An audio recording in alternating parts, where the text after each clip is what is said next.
Welcome to Movie Recaps. Follow us today to a film named Half-Light. Note, there are spoilers. In a little house in London situated close to a waterway, we meet Rachel Carlson, an American murder secret author.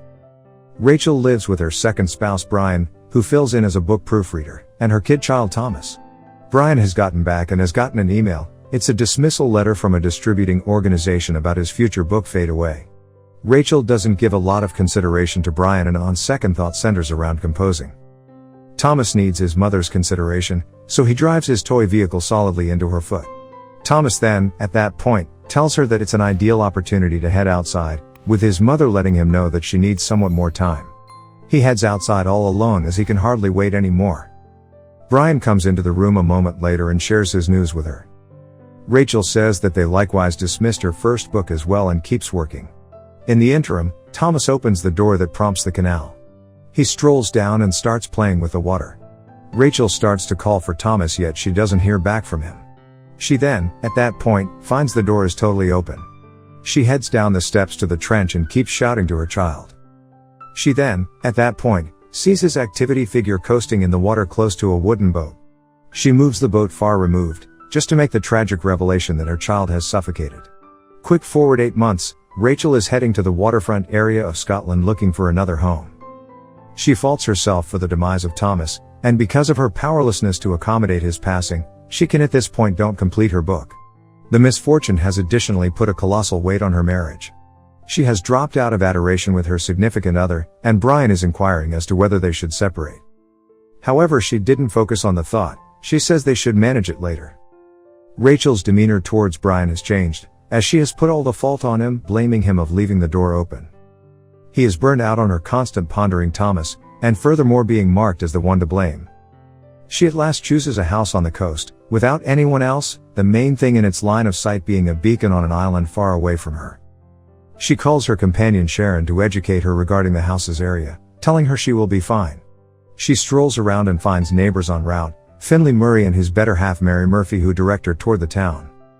As she shows up, a solitary lady sitting on a seat named Morag tells her that her child is sitting tight for her on the swings. Rachel questions whose child, yet Morag eases off and guarantees mixed up character. Leaving town, she heads to a seashore and gets a boat to the beacon. She investigates the island, taking photographs of the ponies that wander the region. Making her last stop to snap a photo of the beacon. All of a sudden, a man named Angus frightens her unexpectedly, just to comment that the beacon is amazing. He tells her that they should become companions since they are presently neighbors, and she concurs that they ought to. Soon thereafter, as she is going through Thomas' possessions, she tracks down an obscure message, saying to look behind her, which causes her to feel uncomfortable. At the point when she pivots, she sees her own appearance in the mirror, startling herself and dropping the sketch. After picking it back up, the message has evaporated. The following evening, she unexpectedly sees Thomas outside on the dock by her home.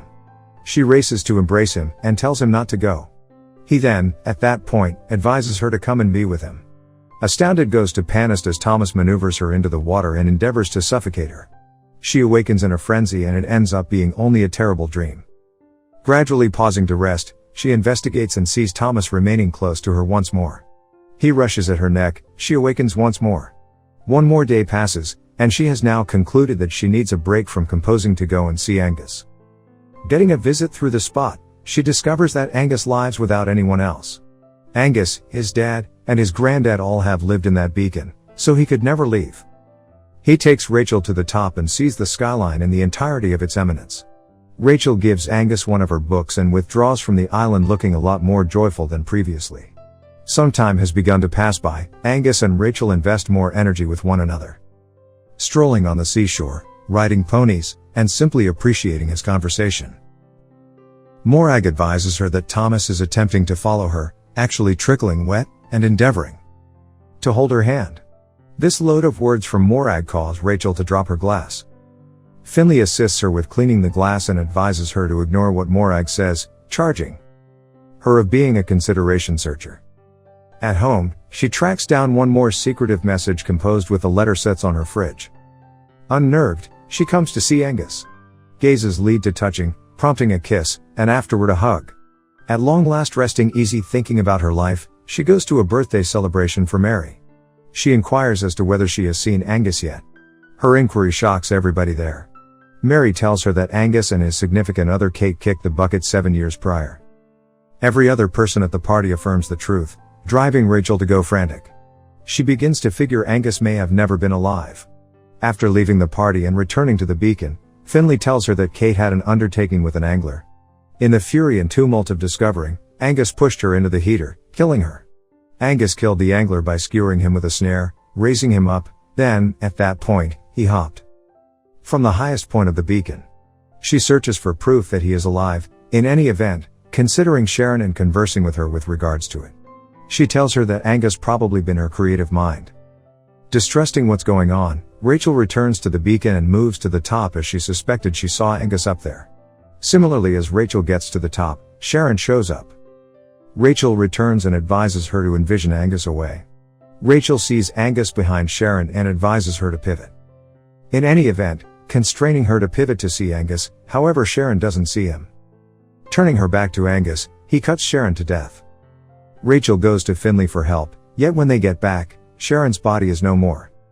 Stressed she has envisioned everything, Rachel then, at that point. Robert then, at that point, calls Brian and lets him know that he thinks something isn't right with Rachel. Unbeknownst to Robert, Brian is as of now in Rachel's home. We then, at that point, see Sharon, particularly alive, get together with Angus at a bar. It is uncovered that Sharon and Brian have chosen to kill Rachel, and Angus is a piece of it. Brian's explanation is for the cash she has, and Sharon due to her jealousy. Angus is really a man named Patrick and is cautioned better not to have succumbed to Rachel, or on the other hand for what seems like forever may have imploded. Prior to leaving town, Patrick tossed the film from Rachel's camera behind the remains also, goes to clear out some other presence of him truly being there. Alone at home, she explores, and at first thinks she is mixed up. Turns out Brian is still there and comes from behind her and takes care of her. Patrick, presently with the camera reel, hopes to leave the island, however is halted when he begins pondering Rachel. He adventures back to the beacon, however sadly, something assaults him. Simultaneously, Morag proceeds to caution Finlay about Rachel, and is persuaded by Mary to go research. Presently Rachel has been taken on a boat ran by Brian and Sharon, and Brian is near tossing her over the edge with an anchor around her feet. Not long before he does, the beacon begins producing light, and both don't understand Rachel is styring. Before she can get the way to fix the lock around her leg, Brian pushes her. She can cling to the boat for a little, prior to being pushed over the edge. Battling in the water, Rachel can't fix the lock to the anchor. Before she drops, she hears Thomas' words showing her the key. At the point when she does, she sees the key that can free her. Both Sharon and Brian have gone into the beacon searching for Patrick, thinking he turned on the lights, just to be defied by Rachel who has discovered a flare weapon. She advises Brian to tie himself up yet winds up in a battle with Sharon. Failing the flare inside, Brian assaults Rachel, yet the effect of his soul sends Sharon into the heater, killing her. Brian follows Rachel up the steps of the beacon however is halted by Patrick. Nonetheless, he denies being Patrick, and cuts Brian with a snare chain. Patrick then, at that point, goes to the highest point of the beacon, gazes intently at Rachel then, at that point, puts the shell in her grasp, and bounces off the top to his demise. Each of the three have reflected the way Kate, the fisherman, and Angus passed on previously. Some time has elapsed, and the scheme has become public. At Rachel's home, Finlay tells Rachel he will keep individuals off the island to let Angus' soul rest. Morag offers her a last piece of guidance, and advises Rachel to relinquish Thomas' passing. They embrace it out and Rachel goes out. She then, at that point, returns to her unique house.